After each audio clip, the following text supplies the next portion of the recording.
Yes. Yeah. All right. Wow, there's a lot of light. So this is not toilet paper, but I did use it to scribble something on there. So thank you all for coming, and most thanks to Andrew for coming all the way from England over to Leiden. He told me actually he was a what is it Erasmus student here in Leiden many years ago, which he enjoyed very much. So tonight we'll take him through a little tour of Leiden to bring back some memories.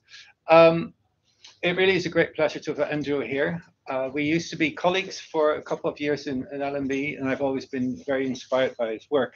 But his career started much earlier. He studied biochemistry in Oxford, and then he started his PhD at the LMB, where he was a leftover student that was picked up by Venki. I told you that story. Or maybe Venki did.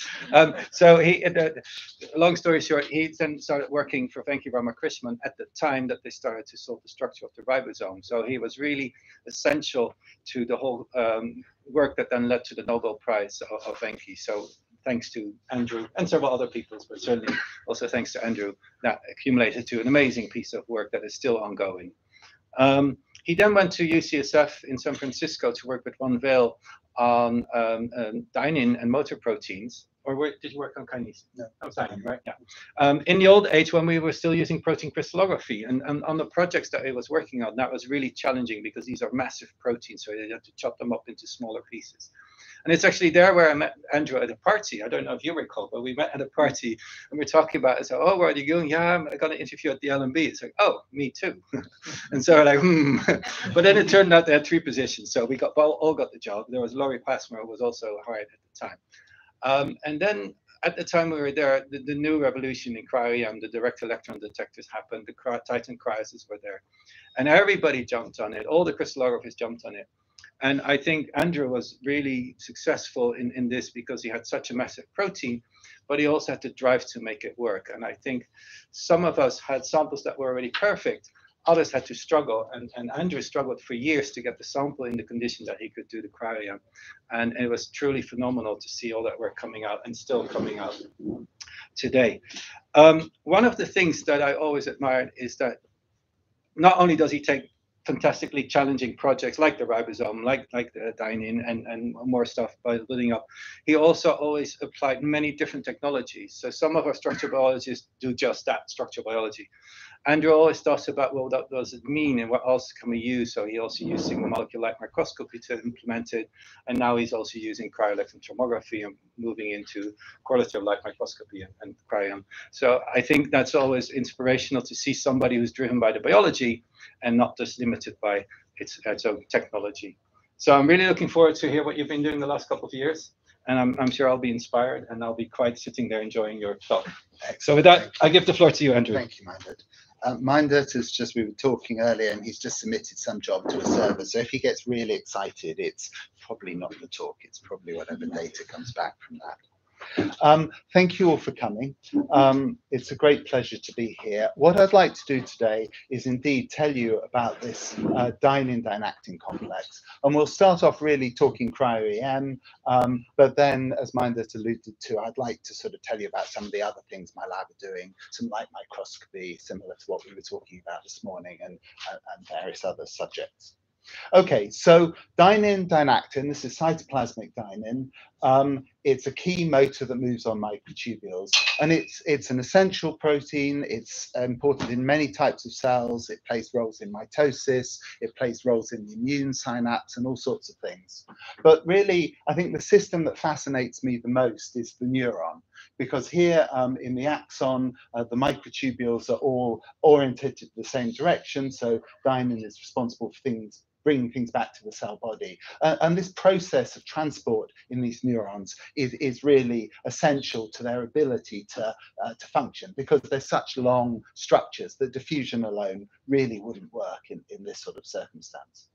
Okay, so just to perhaps introduce to you a bit about this. Here, this is a DRG neuron, dorsal root ganglion neuron, that a student of mine plated on some glass and looked at. And I'm showing you this in part because we're structural biologists initially, and so we were really excited when we were starting to be able to even look at neurons and collect simple videos.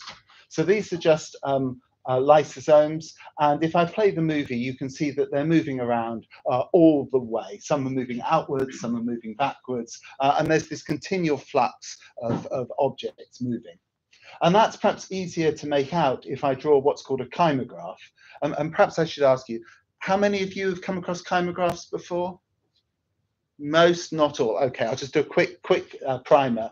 The idea of a kymograph is that you draw a line on your first frame of your movie, and then you plot the pixels along it for every frame. And so effectively, if you've got an object that's moving, as it moves along in this direction, you see this diagonal line in this plot. And so what this is showing you is that there's some objects that are moving in this direction, some that are moving outwards. The ones that are moving back to the cell body are driven by dynein, and those that are moving out are driven by a whole family of different kinesins.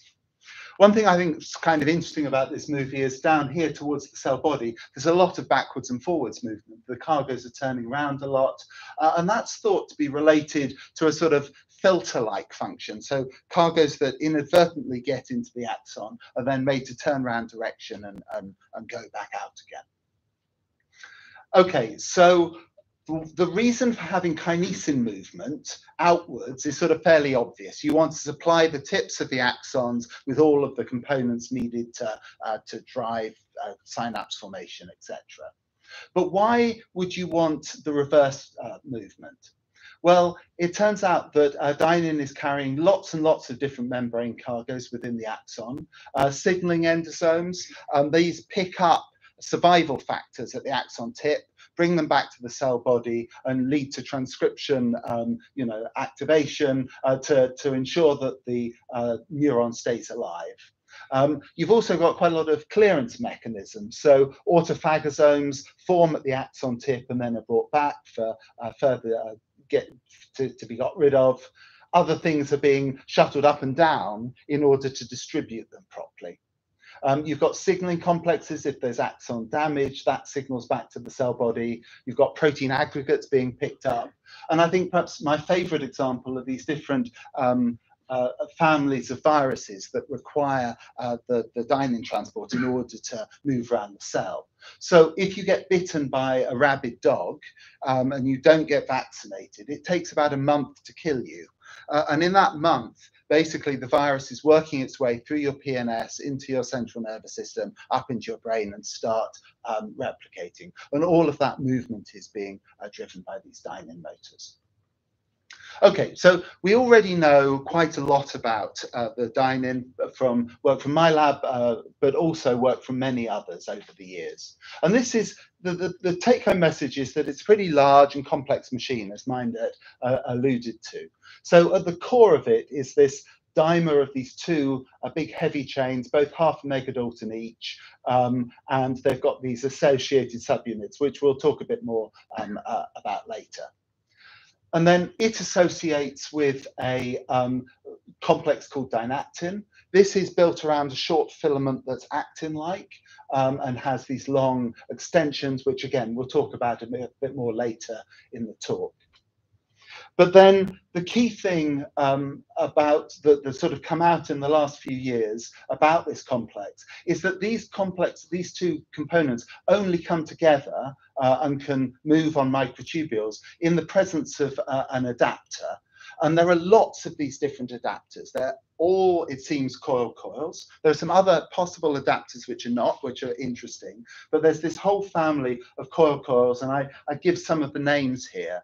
But the point is, they're found on different cargoes. So this is one of the ways in which this one complex can transport mitochondria and autophagosomes and different endosomes and all that large and play roles in mitosis and contribute to all those things.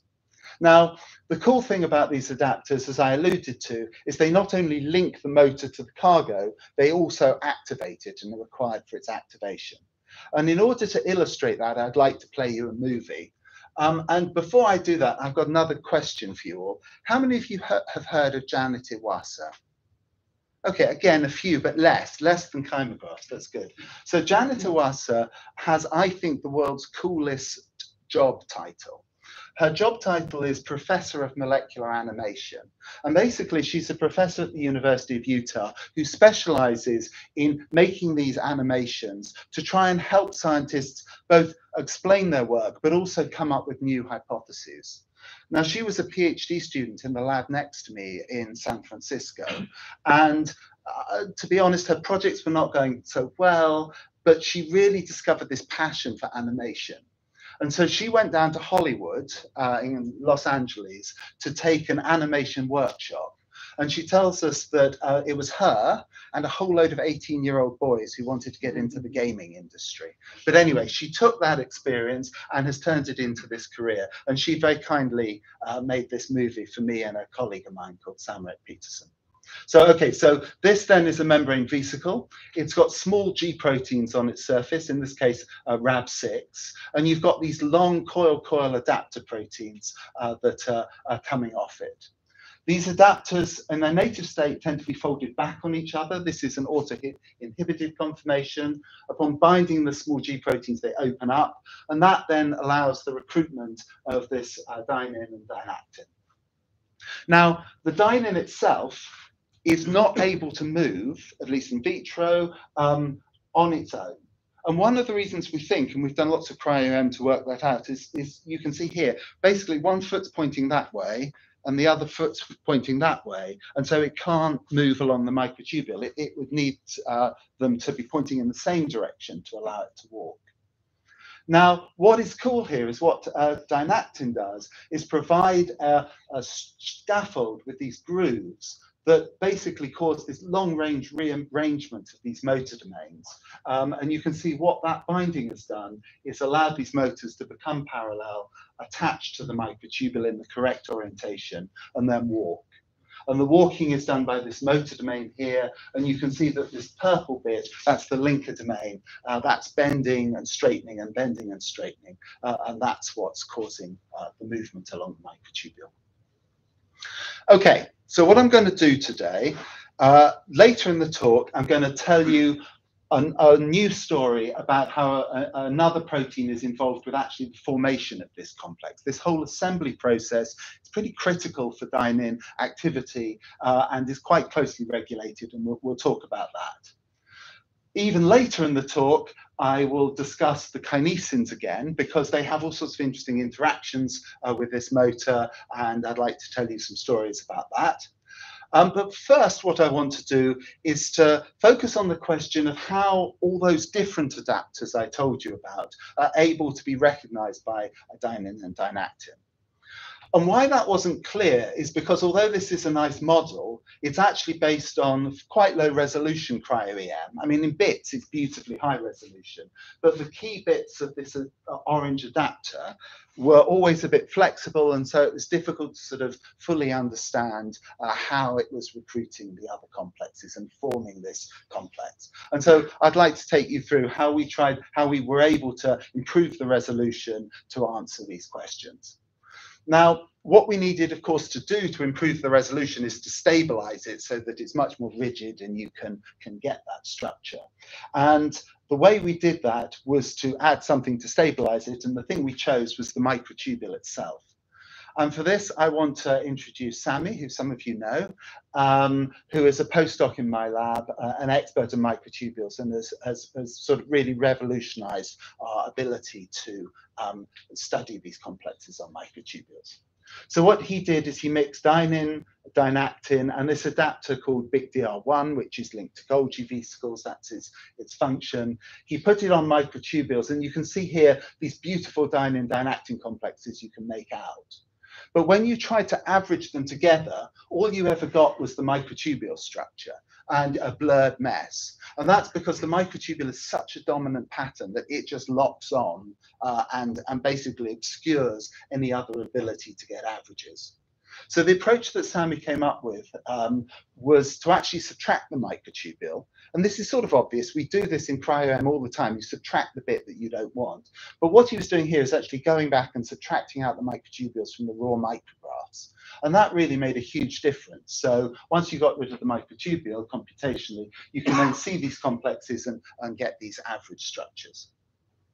Now, in terms of what happens next, you get this quite low resolution consensus structure, but then using standard cryo-EM techniques, you can zoom in on different parts of the structure to really get much better resolution.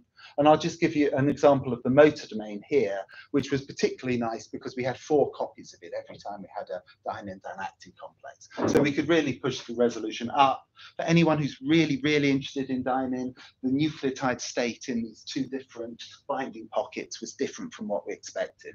If you want to go into that, ask me a question about it. But the main point here is that the resolution was really good enough we could distinguish nucleotide states, and so that by using these tricks. Okay, so Sami could assemble back all those different structures. He then thresholded them so that you could see them. And it was quite clear that the microtubule was adding stability. And so here we have these 2 different dynein dimers, these 2 different dynein complexes, A and B, bound to dynactin with the adapter up here. And this is pretty standard. Most adapters seem to have 2 motors. Some perhaps have 1, like I showed earlier, but most have 2.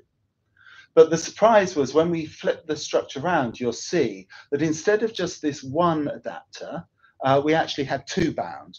Now this was a surprise because we'd solved pretty much the same complex without the microtubule several times before, and we'd only ever seen 1 copy. So what that means is that the binding to the microtubule was actually stabilizing that whole complex and allowing the second one to bind. And you can see here they're offset with respect to each other, but they're both bound, and there's some specific interaction between the adapters there. So why would having 2 adapters be different or useful? What we think it might be doing is for certain cargoes, you actually want to hold on a bit more tightly, perhaps cargoes that need to move longer distances. And by having 2 connections to the cargo, effectively you get a much stronger bivalent effect than if you just had 1 connection. If you just have 1 and it lets go, it's let go. If you have 2, 1 lets go, it's still bound, it rebinds, and you reinforce the connections. And so we suspect that might be what's happening biologically. Okay, so Sami is continuously developing this pipeline. He changed the way he subtracted the microtubules, actually using a script from a former postdoc in my lab, Kai Zhang, who has now got his own group. He's also got it set up so that when you collect data off the microscope, this script starts running, and so you start subtracting your microtubules automatically, which he's very proud of. And he's also very proud of this GUI, which was, I think, entirely written using AlphaFold. Dear AlphaFold, please give me a GUI in Python, thank you. And it's brilliant. It allows you to do subtractions and resubtract bits that you hadn't. And anyway, Sami is really developing this pipeline very nicely for us. And what that's allowed then is other people in the lab to start solving other structures of different adapters. And this one is Clinton and Kashish are 2 other postdocs in my lab. Now, I'm going to come back and talk about this whole structure a lot more later, but I just wanted to introduce it now because it's a different adapter. It's called GIP3. It's an adapter that's often found on lysosomes. You can actually see there's only 1 copy of it rather than the 2. And I wanted to introduce it because then I can compare both the BICDR and the GIP3 and try and bring out some sort of themes about recognition, which is what I was trying to do here. Okay, so what do we know about the sort of the basis of this selection before we went into this structure? And to illustrate this, I'm using actually an AlphaFold model of the BICDR. And what Sami, if you just stick stuff like coils into AlphaFold, it just makes spaghetti. But Sami then took these and sort of stretched them out. This was an idea from Andrea Masacio's lab. And it's a great one because you can sort of see all the components. And so what we know is that there's a motif, or in other adapters, there's a whole domain, and I'll show you some of these later, this N-terminus, and that's this green thing that binds this light intermediate chain helix. And lots of different groups have done some work on that, and we understand that quite well. There was then a small motif here called the HBS1, small motif here, that were found in some adapters, but not all. It wasn't quite clear how they sort of fit together. There were some mysteries about them. These are the two I want to talk about in the next few slides. Okay, so let's go then at this HBS1. This is heavy chain binding site 1, not terribly exciting name, but I think it's descriptive. It's a site that contacts this dynein heavy chain in blue here. There's one here. There's another identical interaction down here in this structure. And because we have the high resolution, what we can see is that in addition to this QXXH motif that had been spotted by bioinformatics some years ago, there's actually also a much broader interaction. There's all of these acidic residues that are involved. And that was important because by knowing that there was this larger motif, we could then start searching and actually finding this in other structures. So this is another adapter I'll also talk about later called hook 3. It's found on endosomes. It's got, and you can see both the QXX and the EE. So we started expanding our knowledge of where the adapter is. The problem is that was fine, we got a few more, but there are other structures where it was really not obvious. So in this GIP3, for example, this has been a weird adapter to our mind for a while. It's a homologue of RILP, so it's similar to RILP, and that's also strange to our mind because they have these quite short coils, whereas all the other ones we'd seen previously have very long ones that can stretch the length of dynactin. And also, when we looked at it, we couldn't obviously spot what that HBS1 site was. But by having the structure now, we can start to see a much more, we can start to understand. And it turns out that there's some similarities. There are still Q-glutamine residues involved and acidic patches. But you can see that the spacing between them and the overall motif are quite different. And that's because if you compare this big DR with this GIP3 structure, the whole sort of twist of the coil and the way it interacts with this same site on the dynein is different, which explains this different spacing. Okay, so the sort of take-home message is that there's this huge variability in these structures, but there seem to be some common themes coming out. You might be wondering, do we just give up and we'll never find them all? It actually turns out that AlphaFold is really quite good at predicting some of these. So we're able to predict quite a lot of these structures now by AlphaFold, and we have enough structures that we quite trust those predictions, which is good. Okay, the other motif I mentioned was this spindly box. It was known for a number of years to bind to this pointed end complex of dynactin, which is this bit down here.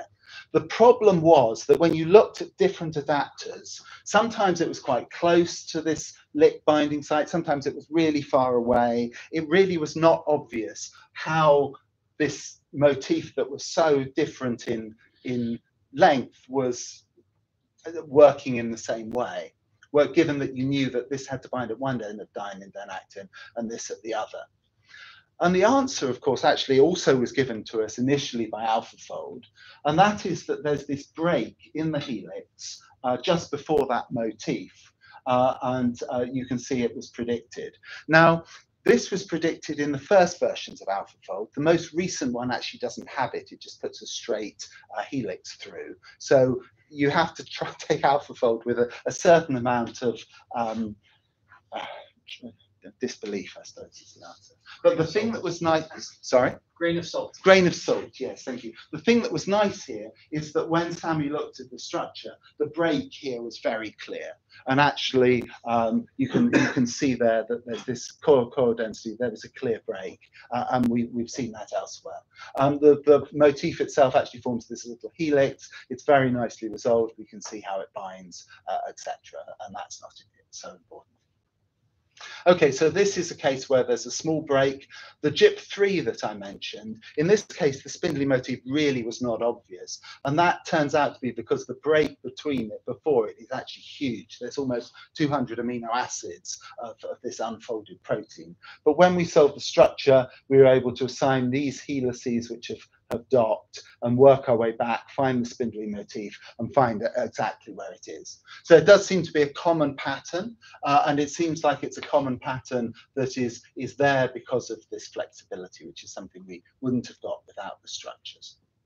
Okay, so just to sort of sum up this part of the talk, this is a selection of different adapters that we know.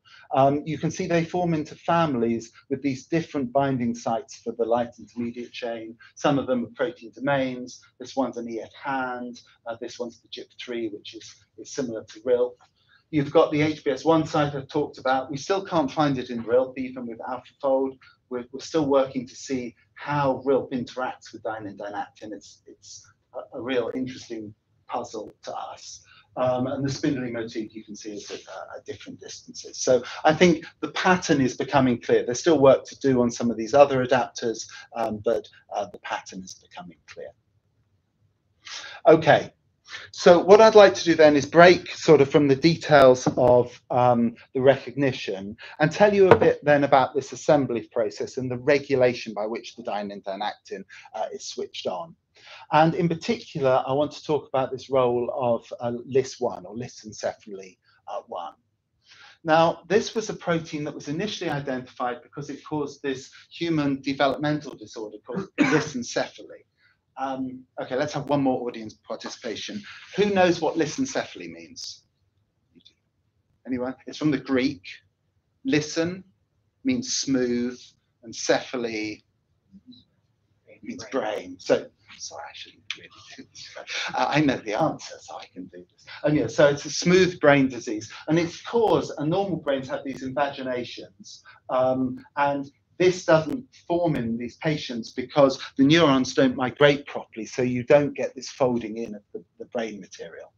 And what became clear later is that this protein is critical for the dynein pathway, and it's actually a dynein defect that leads to this failure of the neuronal migration. So it's been clear for a while in many species that this one's important for dynein. More recently, it's become clear that what it does is help form this complex. So if you add LIS1 to your assays on dynein walking on microtubules, it really starts moving much more easily. The complexes form much more easily. And there was an idea that this might be because the LIS1 helps overcome this inhibited form and opens up the dynein, and there's some evidence for that. But there was still it wasn't sort of clear whether it was playing roles in other steps in the pathway.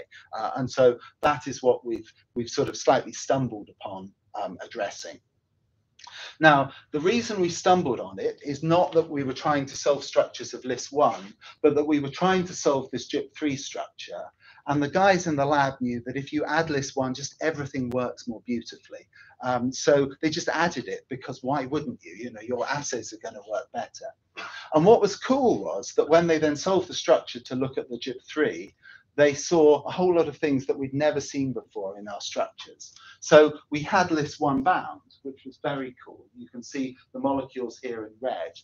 But then in addition to that, we also had these long flexible P150 domain docking down, which again, we hadn't seen previously.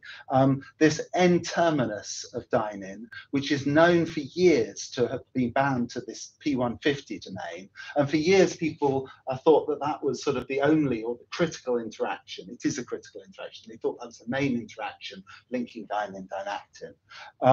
And now we actually see it for the first time, which was all very cool. So what this structure then led to was a model, I think, from us about how LIS1 is involved with forming this complex. And I'd like to take you through some our thinking behind that model and then show you the model at the end. Okay, so the first thing that LIS1 does is more obvious if I flip the structure around, and that is it drives these two motor domains into a sort of weakly bound conformation. So it lifts them up off the microtubule, and you can see that here. And that agrees with the literature. Other people have solved structures of isolated motor domains, and they are usually in this pre-power stroke conformation that has a low affinity. So that was good, that was interesting. But the really novel thing that hadn't been anticipated before was that LIS1 not only binds to the dynein motor domain, but it also binds to P150. Now, no one had managed to spot that. It actually turns out that AlphaFold predicts it really nicely, but no one else had looked. And we only looked because we saw this amazing structure. So the P150 is bound, it's brought into contact with this dynein motor domain. Is this interaction important for the assembly? So to look at that, we ran these motility assays. So these are again chymographs, but this is microtubules put down on a cover slip, fluorescently labeled motors added, and then you watch them moving along the microtubule. And we can set the assay up with the right salt conditions so that without adding LIS1, you get very little movement at all. You add LIS1 and then you get lots and lots. And so what we did is we mutated the binding site to P150, and it's clear that it abolishes the activity.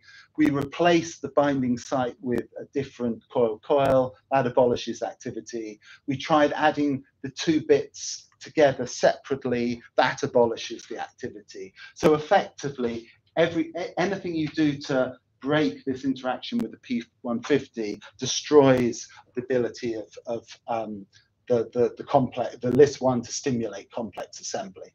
What we also did, I won't show you the data, but it was a really experiment I really enjoyed, was we artificially put these two back together using a chemical FRB FKBP wrapper log mediated interaction, and that was enough to rescue the function and get activity again. So just joining these two together is enough. Okay, so why might this interaction be important? I think the clue comes from the structure, because you see that this P150 arm here is contacting the motor domain. But what it's really doing then is it's also making contact all the way along this dynein. So effectively, it's tucking it under the P150 arm. And we think it's activating the complex by basically holding these in exactly the right conformation to interact with these adapters. Okay, I'll show you a summary of that in a bit. But the other thing the structure did, which again I think is interesting, is it gave us an idea of the order in which these events occur.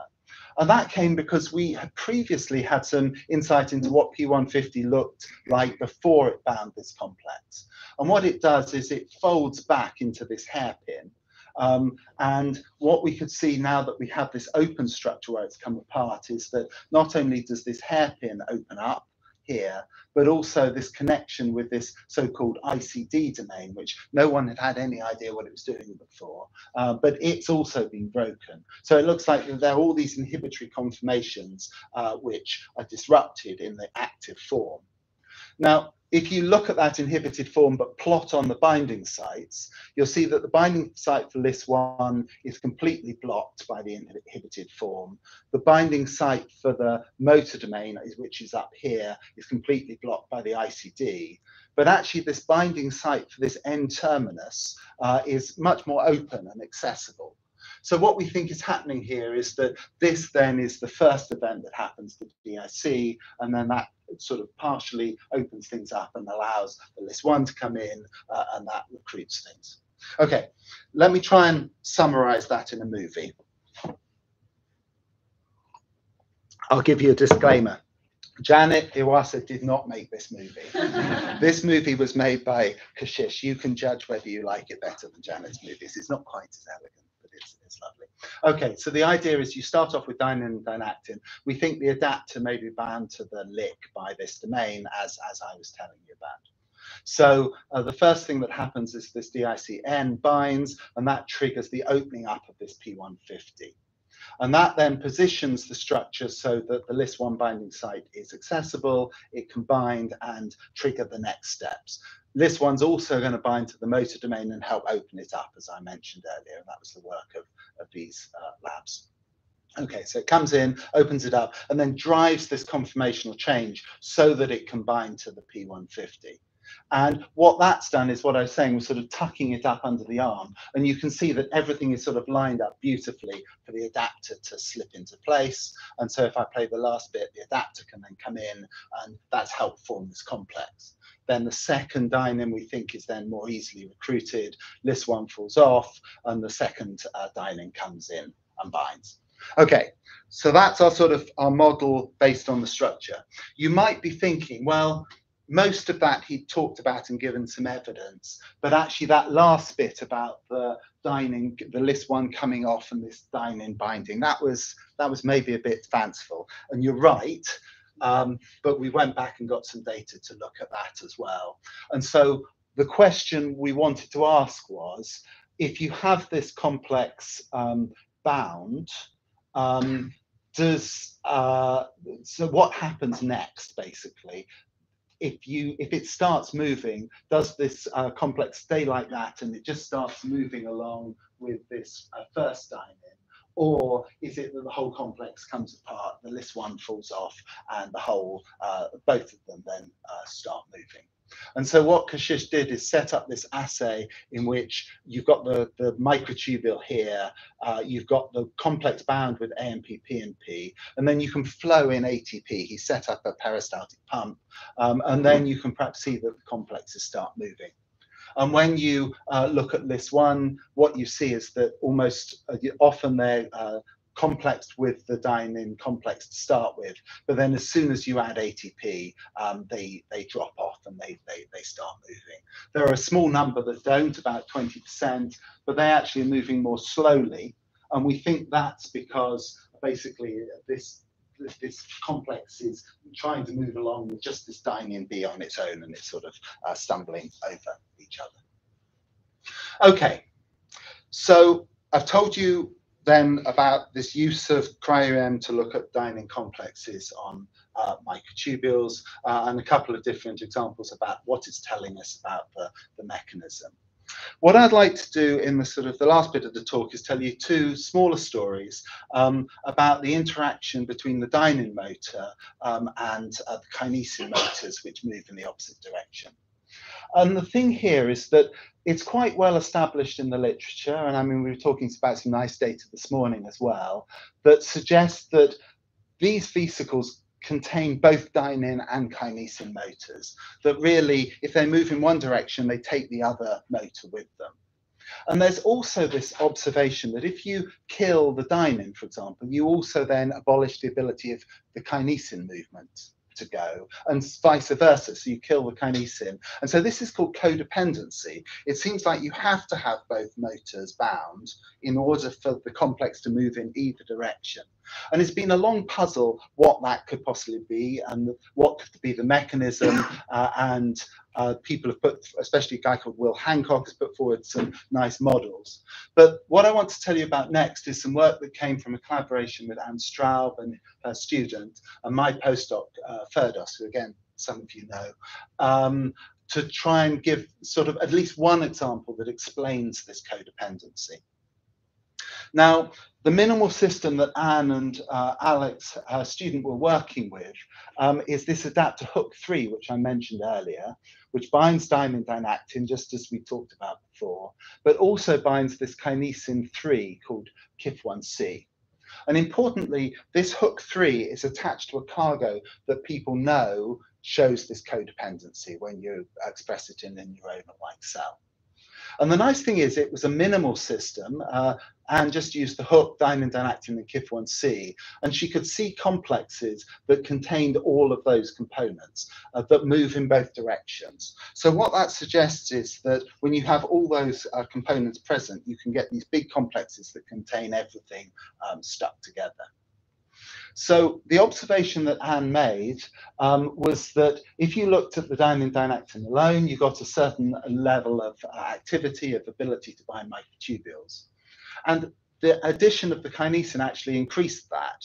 Now, this is not brilliantly huge effect, but if you actually just chop down the kinesin to get rid of all this extra motor domain stuff and just focused on the bit that's binding to the hook, then suddenly you start seeing some really quite impressive activation, and you can see it quantified here. But really, what that's suggesting is that the kinesin is switching on the ability to dynein to move. And if you think about it, that explains codependency. You have to have the kinesin there in order to activate the dynein. So that's really, really cool. Now, the question is, how is that working? What is the mechanism of activation? And to get at that, Ferda started doing some experiments. And we decided to work with the whole system. And the whole system is not only the dynein, dynactin, and the kinesin and the hook, but also these other two proteins called FTS and FIT1B. And those were known to form a complex with hook, and Ferda's got a nice cryo-EM structure of those, and you can see they bind in there's this amazing sort of wraparound of this helix that wraps around the coil. And forms this complex. Anyway, the point here is mostly, I don't know if you remember from the original movie I showed, but when things tend to bind to these adapters, they activate them. So is this active? Is the FTS and FIT1B enough to activate it, and actually then KIF1C is irrelevant? Or is something else going on? Are these perhaps inhibiting it, and then KIF1C is required to activate? So we decided to try and investigate. And now the first thing Ferdas did was compare the FHF complex to a short truncated hook that we knew gave quite nice movement. And what she found was that actually, instead of activating, these proteins are really quite clearly inhibiting the movement, actually to a similar level to hook 3 alone. So this is an interesting case where probably the attachment to cargo is not what's causing the activation. That may presumably be the kinesin. And so she tested that by adding in the same kinesin construct, and then she started seeing much better activation again.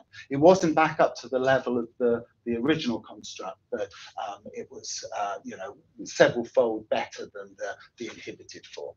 So even in this system, the kinesin is working. How's it doing that? The first question is how the kinesin binds to the hook. The EM here was really painful, and I'll show you the pain in the next slide. But really, AlphaFold came to the rescue. This is a stitched together AlphaFold model. You've got the kinesin motor domain down here that's moving along the microtubule. You've got these various coils. This bit round here is so-called the stalk, which was what we knew was binding to this adapter. And so we mixed it with our FHF construct, and what you could clearly see was some extra density coming up that I've coloured blue here that corresponded to the kinesin. So that told us it was binding near this FHF. I did tell you the structures were horrible, right? I mean, they're just not pretty. But then the AlphaFold structure that we did, or predictions we did, actually matched very nicely with this extra density. And so I think there's reasonable evidence there. And we also did some cross-linking and more modeling, and it really looks like the hook does fold back on itself, and that's what's inhibiting it. And then this here is where the kinesin is binding. So what you might imagine is that kinesin interaction begins to open up the structure. There's still lots of other interactions here, which is perhaps why it doesn't fully activate it. And I think it's an interesting question what is required to fully activate it, but it's at least a start in order to produce the activation. And so just to summarize this then, we think the FHF itself will be auto-inhibited, kinesin binding opens it up, and that then explains the codependency. We've also got a bit of data that actually if you add the dynein dynactin, you can also help recruit the kinesin, increase the kinesin activity. And so probably it works both ways, at least that's the idea. Okay, I have one last little section I'd like to share with you, if I may, and this is moving away from cryo-EM entirely, but still keeps with this kinesin dynein theme. So we've done all this nice in vitro work, but there are a number of questions I'd really like to begin to study in the axon. And they're quite simple questions like, how far does the dynein-dynactin complexes move? Can they go the whole length of the axon, or are they, as some recent models have suggested, carrying the cargo a little way and then handing over to another motor that takes its place? And likewise, if you're moving back in the kinesin direction, do you have all of these components being carried with it, etc.? Now, the common theme with all these studies is we felt that they needed a single molecule approach, i.e. we wanted to be able to see single dynins in the cell in order to address these questions. And this became possible because Alex Fellows joined my lab, and he came from a neuroscience background. He did his PhD in London on axonal transport. Now, I should point out, some of you may have noticed that for the whole of the rest of the talk, and in fact, for the whole of my 20-something year career in dynein has moved from the left of the screen to the right of the screen. It just made sense to me at the time. That was what I was focused on. Alex came to the lab, was like, no, dynein is the retrograde motor, it moves backwards. Kinesin is the forward motor, it moves the opposite direction. So we had about a year or two where we were trying to fight. I was trying to explain to him that, you know, the lab policy was that dynein moved left to right, etc. In the end, it came down to a vote. I had a vote in Journal Club. And I lost. So for the next section of the talk, dynein is going to be moving in the opposite direction, just to stop you being confused. Okay, so what we wanted to do was to see dynein moving at the single molecule level. And I mean, as we were talking about this morning, that is really difficult because there's a lot of dynein in the cell. Most of it is not functional. There's just a lot of it around. And if you just overexpress or at a low level one of the dynein chains, you generally see this big background.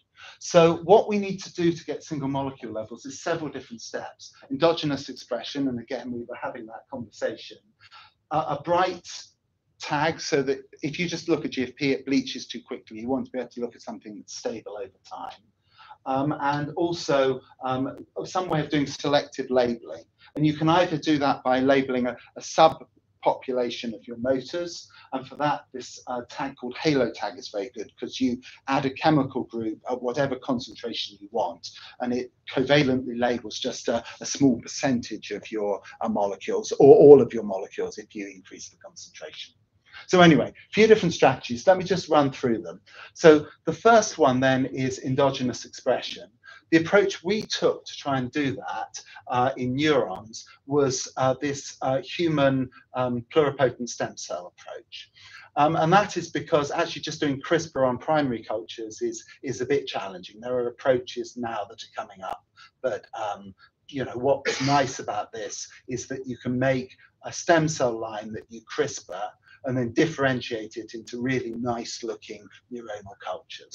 And the way this works is that you have the differentiation factor, NGN2, in the gene, incorporated into the genome under control of doxycycline. So you add doxycycline and a few days later you start getting really nice neuronal system. So that allowed us then to use these stem cells, CRISPR tag them, endogenous tag, and then get that into a neuronal background. The other thing then is the use of the halo tag, so we put that on our dynein, and then also the use of microfluidics. Now the idea here is that you can just label the molecules at one end of the axon without labeling the ones at the other, and that's because there are these tiny channels that the axon grows through, but the fluidic pressure keeps the dye out here in this compartment and doesn't allow it to get through. And what that means is you can just label a subset of molecules and then watch them as they come through down here.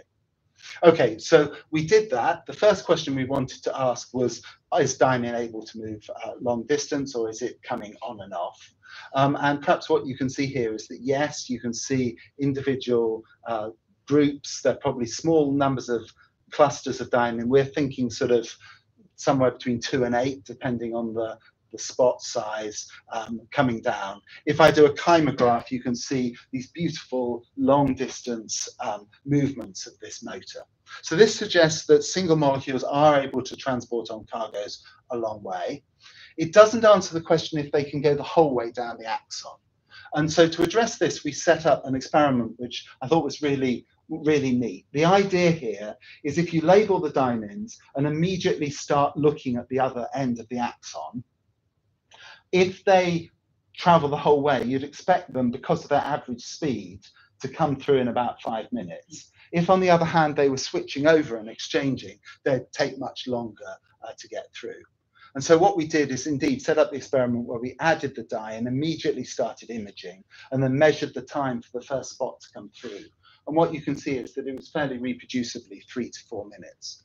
And that means for at least this subset of cargoes that are moving fast, these dyneins are able to hook on and really go very long distances. Okay, we did that with other components of the system. Dynactin behaves exactly the same. That's good because we know it's needed for making these dynein-dynactin complexes. And surprisingly, we even saw these long-range movements of LIS1, which was a bit strange because that's actually meant to be an initiation factor.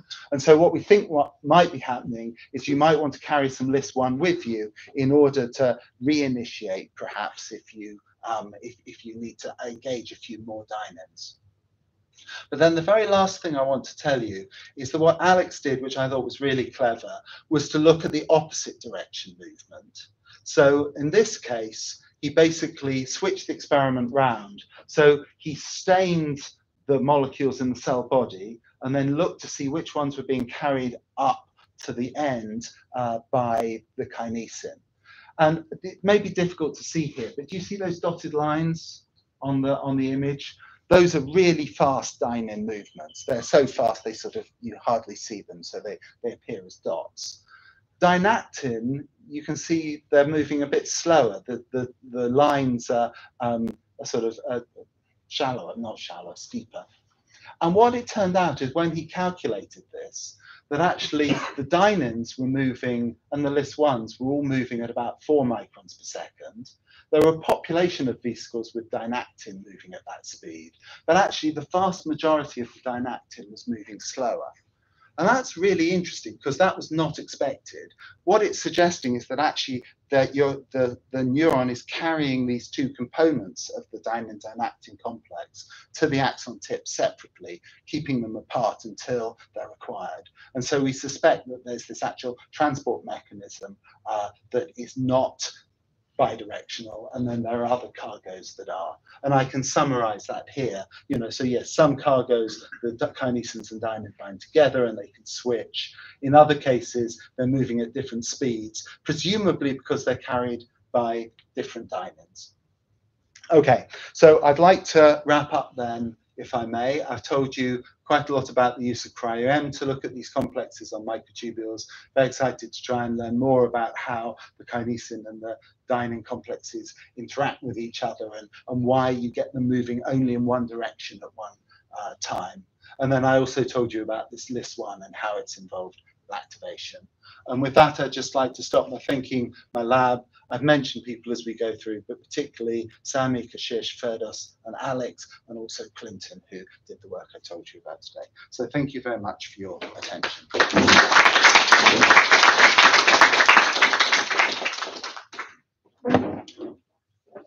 I'll jump over the table. Do we do any questions online? Oh, I know that's it. All right, thank you so much for that brilliant talk. Are there any questions from the audience? Not yet, yes. Oh, there. Yeah. Thank you very much. Did you actually know how fast the transport is in, say, kilometers per hour? Oh, that is a good question. I have done that calculation several times. It's about 200 kilometers per hour if you scale it.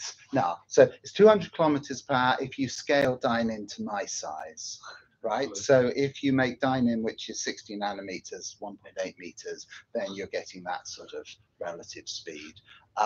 Its speed is around 4 microns per second. I can't do that calculation, but yeah. My second question would be, how is actually decided, how is actually the transport direction decided? So why do you walk just in the right direction, not in the wrong one? Yeah, I mean, if you look at individual cargoes, I mean, if you stain lysosomes, and it may be that lysosomes are very variable, but some of them move in one direction, some of them move in the other. My guess is that there is either a phosphorylation signal or a different component that's present that's changing that movement. And what we know actually increasingly from screens and from AlphaFold is there seem to be lots of connections with these adapters. So maybe a couple of different small G proteins are binding. There's another factor called CHIP1 that comes in. I suspect that actually the identity of these cargoes are going to be changing depending on the protein composition, and that some way in which we don't understand that will determine the direction they take at any one time. That's my guess based on this neuron system. So if I can follow up on that question, is that then why the reason it makes sense to you that there's a kinesin molecule always there? The kinesin also stimulates the dynein, because if you walk one way, you need somebody else to bring you back. Yes, except that doesn't seem to be the case with this dynein and dynactin that I talked about at the end, where actually they seem to be moving separately. Right, but you still need the kinesins to bring them back. You still need the Otherwise you well, no, you're taking them out by the kinesins, and then they're coming together to come back. So I think, you know, a year ago I would have agreed with you completely, but right now I don't know what's happening. I think the answer is there are going to be lots of different mechanisms. So the kinesin activating the adapter, that's going to be one, and then there'll probably be other ways that other systems work. And actually we need to drill down on really what cargo are we looking at and be able to go back and forth between cell and structure. And what's your reasoning then for the need for so many adapters?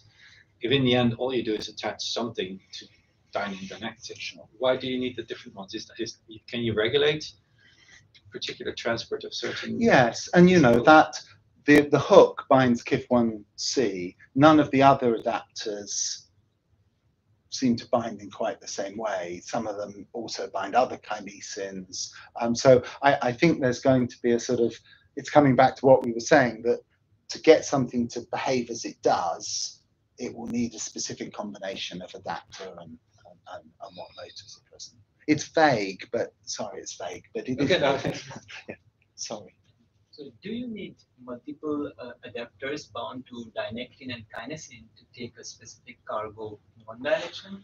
Yeah. Or, I mean, you have a multiple microtubules connected to the adapter taking a cargo. It's a... Yeah, I mean, I think that's a very interesting question. Do you have multiple adapters on any one cargo? There's some evidence in the literature for that. So there's an adapter called HAT1, and work from the Holzbauer lab has shown it sort of works at the same time as CHIP3 for a bit, and then maybe one of them takes over. So it does look like maybe there are some adapters sort of playing off on each other. Another thing I think is very interesting is if you look at the dynein dynactin site versus the small G protein site, some adapters that's really close, and some they're much further away. So my favorite hypothesis, which no one else in the lab believes, is that you've got some dyneins out in front and some much closer back. So it's a bit like a coach and horses with lots of them pulling together. So anyway, we'll see. We need to see it in cells, right? That's really good. Sorry. No, I just have a simple question. Sorry, yes. And then. Maybe this is a bit of a review or two type of question. I do wonder. It was really if you have an immobile and a mobile fraction of the dynein complex population, and I suppose by definition the mobile one, when you countries it will be more flexible and less easy to resolve. So how do you know that your model isn't accidentally the immobile fraction of the population that you have? Yes, that's a good question. It was yes. I mean, one thing is that we, you know, you can make I would make arguments. That experiment I showed at the end, where you add AMP, PNP in vitro, flow in ATP, and things start moving.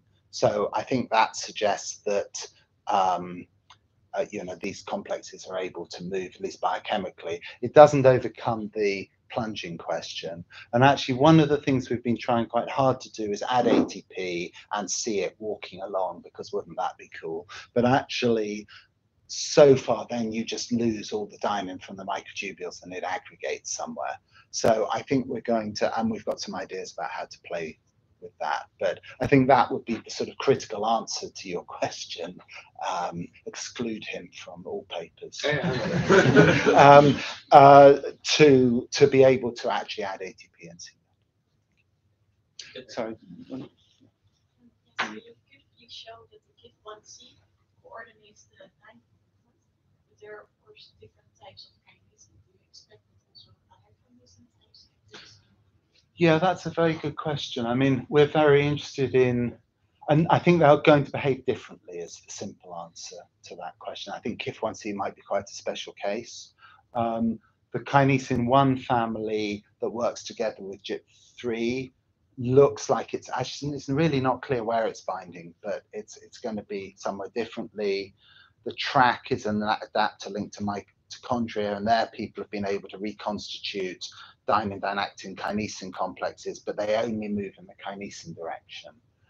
And so that suggests a very different mechanism than this sort of switching one. So I think they're all going to be different, would be my guess.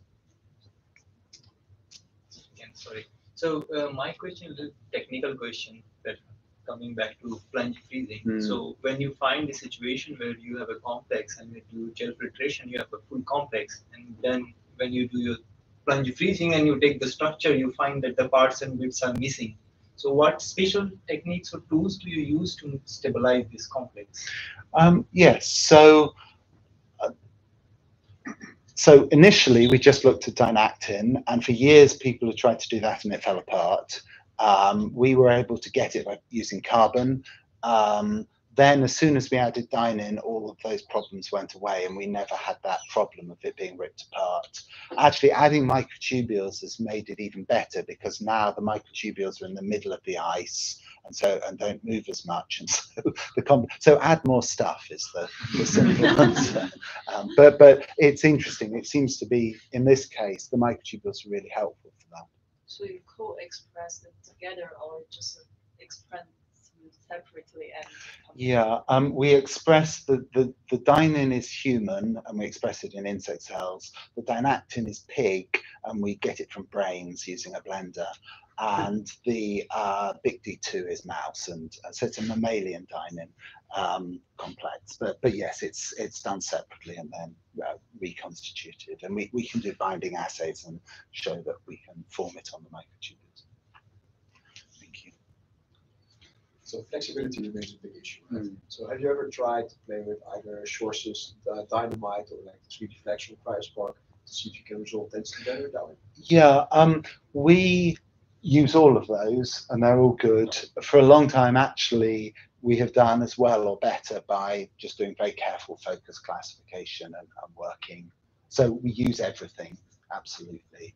But I would say if the cryospark or those approaches don't work, then you can still potentially get it by finding the right mass, subtracting out the right bit, allowing things to lock into place. So we've done a lot of that. All right. Well, thank you so much once more. There's beer outside. We'll bring it in, and Perfect. people can ask more questions to you. Thank you so much. Thank you for having me.